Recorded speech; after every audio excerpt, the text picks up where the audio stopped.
Hello everyone. I've been playing City Skylines for about a week now. I am right now at level 15. It's a metropolis. Not quite unlocked everything, but pretty close. Maximum level is 20, a megalopolis. So I'm still have some way to go. But I think after a week, I have made quite a few mistakes. I learned quite a few things, and I thought I put it all together to give you guys some tips, a basic guide of all the most important things, and I'll show you how I got to this stage. Before I get started, there are two things that I want to mention. Number one, I totally turned off motion blur. It was really driving me nuts. I don't know if it's because I'm only running this on a 3060 or what, but it was very headache inducing. And the graphics, there is the motion blur and I completely disable it. I tried low, but it was still the same. If you guys have the same issue, there's the settings. The other thing that I changed was autosave. For some reason, it's off by default. The game crashed on me once, so I lost over an hour of progress. So I went ahead, turned it on. You can set it up if you wanted to autosave every 5, 10 or 30 minutes, as well as the amount of autosaves. I kept it at 3, the minimum. I think that's enough. I did notice that occasionally when the game is autosaving, it stutters. Not all the time, not every time, but just occasionally. It is a trade-off that I'm willing to take for sanity's sake. Okay, so this is how it all began. It's one small little square. I didn't choose this map for any particular reason. I did like that it had a big land and a ton of small islands, because I do like to build bridges and things like that. So that's why I chose this map. And as you can see, I kind of built the roads. This is definitely not a good road design. It's actually pretty awful, I think, because there's a lot of triangles and things like that. So hopefully you guys are better at designing roads than I am. Particularly this area here is quite a mess. But anyway, when it comes to road, and I'm probably not the best person to give suggestions in that area based on all the crap that I did here, but I do want to show you a couple of tips. You are able to build 2 roads at the same time. You can set the distance that you want, take this road, and you'll be doing 2 instead of 1. And the good thing about this is, let's say that you want to create 2 streets that go in different directions, right? So you can start off by building this road like this, which is kind of a 2-way street. And then you can replace it 1 or make it larger, upgrade it, and make it just cancel the parallel, and then just do 1, upgrade 1 to go into 1 direction, and then upgrade the other one to go into the other direction.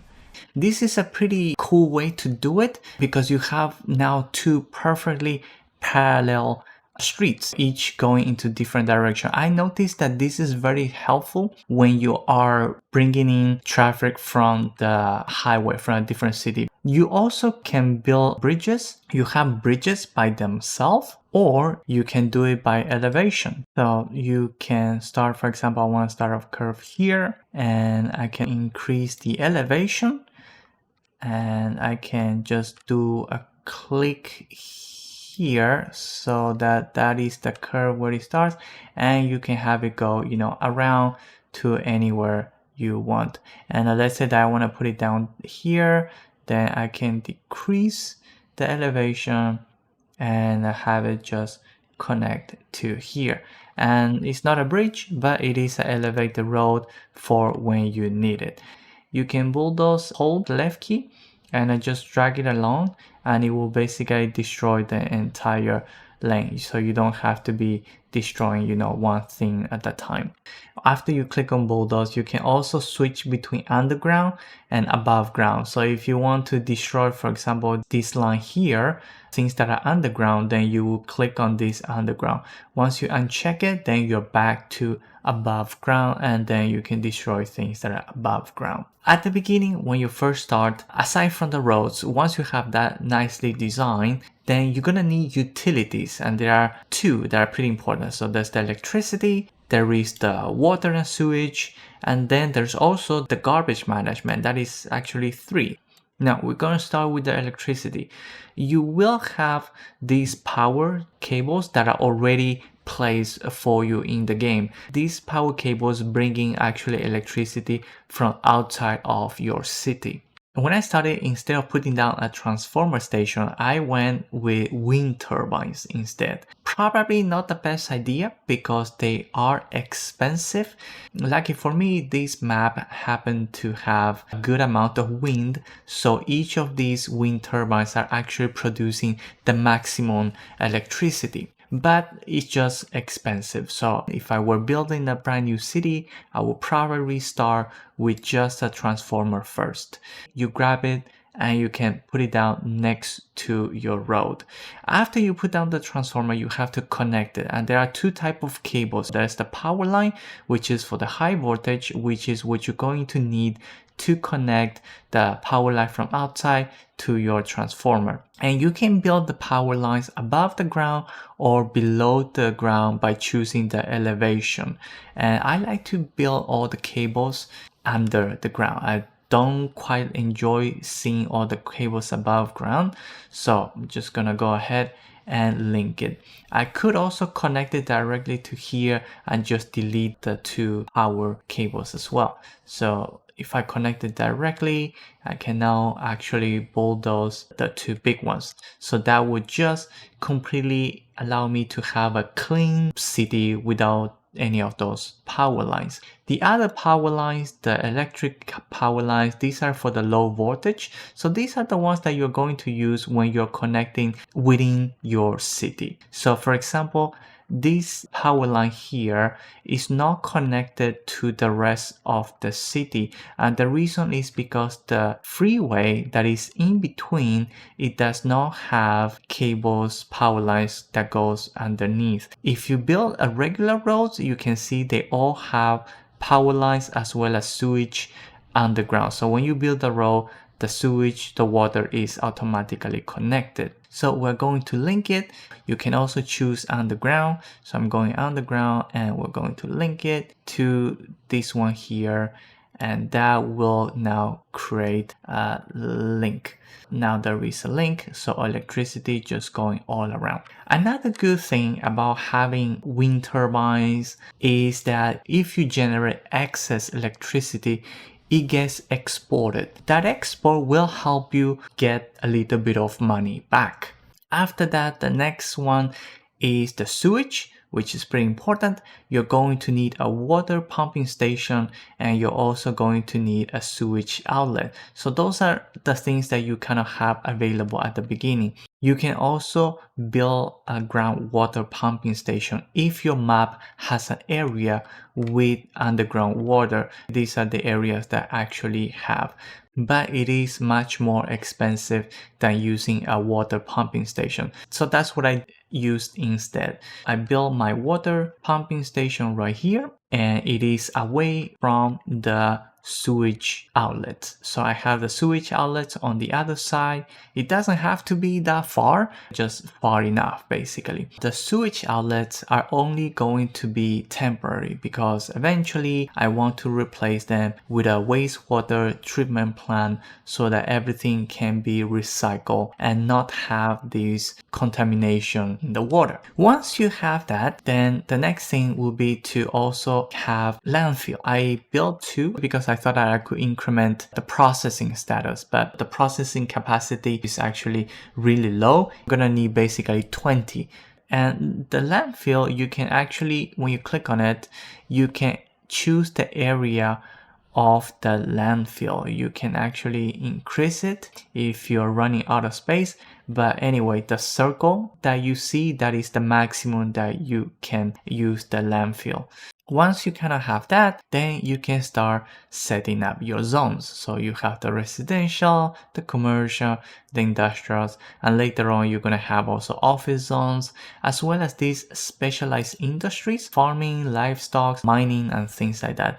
Now, when it comes to building the zones, you want the industrial away from the neighborhood. So we already know that the wind is blowing from west to east. We want to put the industrial in that area and then separate on the other side. I started building the residential areas. And you can start with low densities, medium, based on your demand. Below it tells you what the demands are. So right now it looks like low density, commercial, and industrial are the demands. And you can start filling them up. So you can use the fill mode where it just completely fills all the blocks there, or you can also use the marquee where you kind of just drag the squares that you want, or if you want to really go crazy, you can go paint one little block at a time. As you start filling out the little areas with residential zones, you should also start putting some business zones, just sprinkle it in between instead of going with one area that is specific for business. Because if you do that, eventually there's going to be a lot of messages kind of popping up, not messages but bubbles popping up saying that there is not enough customers. The commercial should be mixed in with the residential, not a lot, obviously not a lot to not increase the noise pollution and all that stuff, but have some in there. So once you have that, you can start adding some of the necessities, for example the school, and we can start with the elementary school. So I have two schools here. I have a elementary school and a high school, and when you go to elementary school it will tell you that the zone is green. If you remove it, it will be red. For example, if I move it, everything is red because there is no school. The coverage is only with elementary school. With high schools and college and universities, they don't seem to show coverage, things like that. So yeah. And then the next things that you're gonna need are the firehouse as well as the police station. And now we have here the firehouse, so everything is covered, is green, as well as the police station in here. So you have yourself a small little village that you can start kind of just building on top of it. So money is here probably the most important thing. The second most important thing is going to be the happiness level of your residents. The happier they are, then they will be able to bring in more money. The next important thing will be to talk about your budgeting. You want to be making money and not just be spending money. So I'm going to show you guys how that part is done, how I manage it.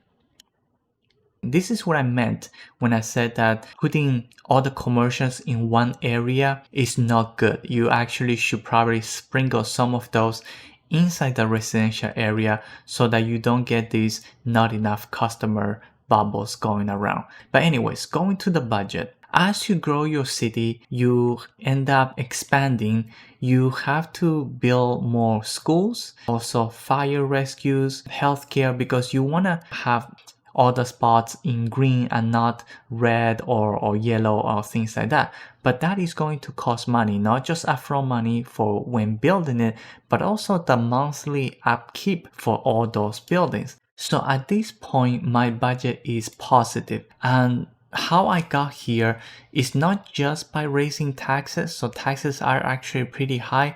I did lower them further into the game, but the most important part is keeping your services in check. So if everything is going good, I started lowering my electricity to 90%. Even at 90%, I am still producing more electricity than I need and exporting some of that out. Also healthcare. When you go to your healthcare clinic, you can see that you're only using 10% of the entire availability. So I don't have a lot of patients going into the hospital. The efficiency is at 74%. So there is plenty of room to lower the healthcare part, which is why it is at 70%.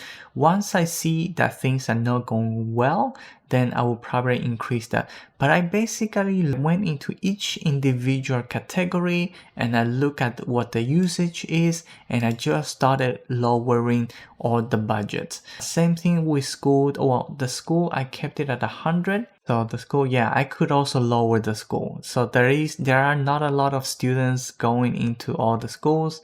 I have a university, there is a college, but nothing is being full. So education, for example, is another thing that I can lower. Education is actually one of the highest costs in my city, so I can lower it to 90%, just drag it down a little bit more. Same thing with fire, rescue, police.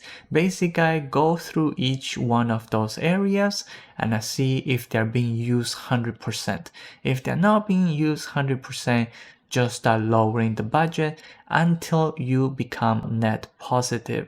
Because once you're net positive, here's the good thing about this game. I sometimes just leave it on. I go eat lunch. When I come back, there's a ton of money. So once you have that, you have a pretty good city going on, and then you can start adding entertainment once you unlock more things.